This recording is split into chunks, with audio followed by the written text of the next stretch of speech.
Hi, this is Mark from Dimension Plus. The Facebook and the Cambridge Analytics made everybody to rethink about the privacy in the age of internet and social media. In the same time, the optimism about big data turned into fear and anxiety about our privacy. Here, let me present you my proposition. Privacy is a lost cause when facing big data, and I will explain to you why. I guess many of you guys will jump up and point a finger and say to me, are you trying to advocate for Facebook? No, that's not my motive to talk a complex issue that everyone has strong emotions and opinion. Be honest with you, I've been a strong Facebook critic for a long time. I'm not only teach my students be careful with it, but also I use Facebook only for public relations sake. I have almost no presence in social media because I believe time is better spent to learn something such as a foreign language than waste on looking at someone's cat's photo or research my exes. Also, I won't blame Facebook too much. It simply grows too fast to monitor. There are about 350 million people around the world that post stuff on Facebook day and night. Do you think hundreds or even thousands of Facebook employees can control the flood? Also, I'm not going to discuss the negativity about Facebook and social media because psychologists and sociologists have made conclusions through scientific researches that Facebook does not make you happier or nor connect the world into a better place as this guy claimed. You can Google out many TED Talks or podcasts such as Hidden Brains talking about how social media making people depressed because comparison is the thief of joy. I think Theodore Roosevelt said so. Today, I'm going to argue that privacy in big data era is a false proposition. Privacy is directly associated with big data. Entrepreneurs, researchers, and the pundits can be all excited about big data, but when asked their opinions on privacy, they all came up some dry slogans or empty promises as the privacy setting or statement on the Facebook.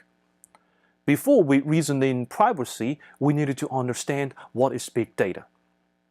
We all have a misunderstanding that we call big data is because it is big. As the technology advances, to accumulate and store massive data become possible. However, big data becomes so powerful is not because it is big, rather it is because it's full scale. I mean full scale, its characteristics of being multidimensional and measurable. In the other words, active crossing management. I will come back talking about that later. Furthermore, big data revolutionized our way of learning. The old way was we observe things, write it down, and pass down to next generation. Big data allow us to reverse this process to accumulate, then comprehend. Multidimensional information crossing is the key to understand big data. It enables big data to reveal the truth, no matter you try to hide or not. Use this method to reveal truth is not a new discovery. For many years, this is how humans make logical decisions. Our beloved detectives, such as this guy and this guys, they solve murder by detecting seemingly irrelevant clues and cross them together to create a holistic profile of the criminals. Next, they just let the bad guys walk into the net they created for them and capture them. If you remember the scene in the first episode when Sherlock met Watson, he effortlessly pointed out Watson was an army doctor and just came back from Iraq, and his name is not from physical damages, rather psychological. How did he figure that out? By crossing all the simple clues together, such as Watson's tan, the way he walks, the way he talks, etc. The big data is just like there are millions of Sherlock everywhere observing our behaviors 24/7. Now thinking about it, how hard it can be for a supermarket to figure out our social demographics, such as income, education level, lifestyle, marital status, or even our political affiliation. Your purchasing history showed it all, such as soda versus water, healthy versus unhealthy food, organic food versus regular, etc. Everything we do leave a physical and a digital trace, and put them together, they can form a personal profile with or without Facebook or social media. Companies and government they just haven't figured out how to use all the information, or they are doing it so well that we don't even realize it. Let me give you a few examples. Luxury brand Prada simply added one more dimension of data to its existing database and turned it into higher profit. They added a sensor in the fitting room and each item in the showroom. So each clothes that brought into the fitting room will beep or say documented in a new database.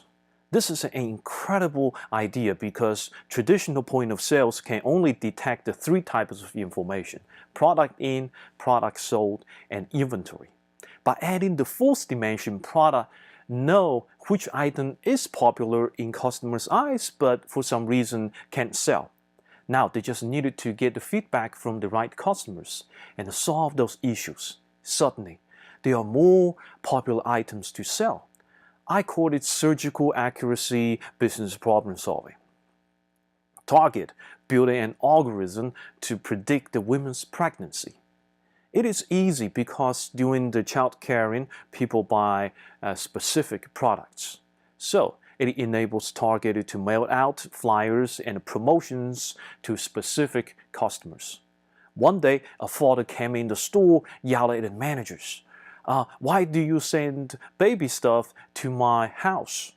My daughter is still a teenager. The innocent store manager had no idea but to apologize. Well, you know how the story ends. A few days later, the father was embarrassed to apologize to the store manager and admitted his teenage daughter was pregnant. Yes, they are watching us and doing it to us in the same time. Here comes the shock that big data brought to me as an academic. It is the end of the theory and the cause and effect relationship. At least seems so in social science, such as business and psychology. Wait a minute. And the theory and the cause-effect relationship are the foundations of science that help us to understand the world? Be patient. Let me explain to you why. Traditionally academic, this is how it works. Scientists found a correlation between two variables. For example, the sales of diaper and a beer are positively correlated in a supermarket. Then scientists tried to come up a theory to explain the phenomenon. In this theory, we assume most diapers are bought by fathers, since mom is at home taking care of the infant. So you can imagine a man in the supermarket by himself. Why not get a beer in the same time? In this case, we did come up some kind of logic explanations. However, some data correlations simply make no sense at all. For example, can you explain why when hurricane approach, certain types of cake sells well? As the temperature increases, sandwich sales increase. Those are real data from grocery stores. As an academic, my first reaction, as the textbook taught me, was to define a cause-effect relationship, then came up a 5,000 words article to explain the theory. No, in big data era, they don't need me to define the cause-effect relationship anymore. For business, they can just do it. Put beer in the diaper section close or cross-promote them. As weather gets warmer, stock more sandwiches. Done. No need to see my complicated regression models and sophisticated explanations. To explain why statistics is in trouble, I have to tell you a story about the 1936 United States presidential election. It was between the Republican candidate Alfred Landon, the governor of Kansas, and the Democratic President Franklin Roosevelt, FDR. During that period of time, the best election prediction was done by Literature Digest, who predicted the right results 4 times in a row since 1920. So, in 1936, they did it again, sending out 10 million questionnaires nationwide, covers 1/4 world population, and collected almost 2.4 million questionnaires back. The Literature Digest prediction, 55-41 Langdon win. Just a few days before the Literature Digest reported its prediction, a young statistician with no record predicted the opposite results. Even more mind-blowing, he announced that Literature Digest would predict the Langdon win. This guy is George Gallup. Please remember him as one of the most important figures in statistics. We all know the results. FDR crushing win over Langdon 61 versus 37. How George Gallup did it? He had a secret weapon that was random sampling, which means the sample must have the right representation of the nature of the population, and each sample is randomly chosen. Let me give you a simple scenario to help you understand. If a population has 40% to 60% male to female ratio, your sample should reflect the same percentages. Gallup only surveyed 3,000 people, but beat 2.4 million big data. The problem with Literature Digest was its sampling method was biased. Since the digest sent out survey questionnaires based on the phone records and car registrations. Back in 1930s, families with car and a farm are middle and upper class. Since most richer people support the Republican candidate, it was natural Gallup knew not only FDR could win, but also Digest would pick Langdon. You see, this story also proved that big data is powerful not because it is simply big. The story did not end here. Does the scientific sampling method really work? Yes, for a while. Now, let's fast forward to 2016 presidential election. Here comes the Facebook and the Cambridge Analytics. Together, they totally destroyed the random sampling method. Unlike traditional polls that played with the sample, they played with almost the entire population and target each one of us individually with manipulation. Yes, let me say it again. Big data play with the population, not the sample. That is one of the reasons why traditional poll, media, and the pundits got it all wrong in 2016. By the way, the latest reports show Cambridge Analytics had access to 87 million Facebook users. Let me briefly explain how Cambridge Analytics worked for political campaign. Traditionally, marketing managers segmented the customers based on demographics, geographics, and economics. Those graphics do influence our behaviors. Even today, most marketing textbooks still teach those type of segmentation techniques.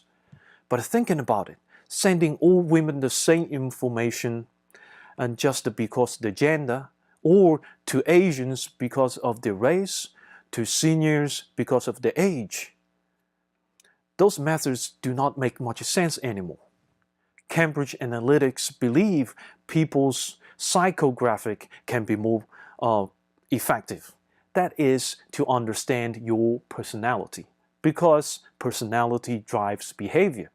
Cambridge Analytics used the experimental psychology OCEAN model. It quantified 5 personality traits. Openness. Do you enjoy new experiences? Conscientiousness. Do you prefer order or have habit of planning? Extroversion. How social you are. Agreeableness, empathy, or do you put others or society's needs ahead of yours? And finally, neuroticism. How much do you intend to worry?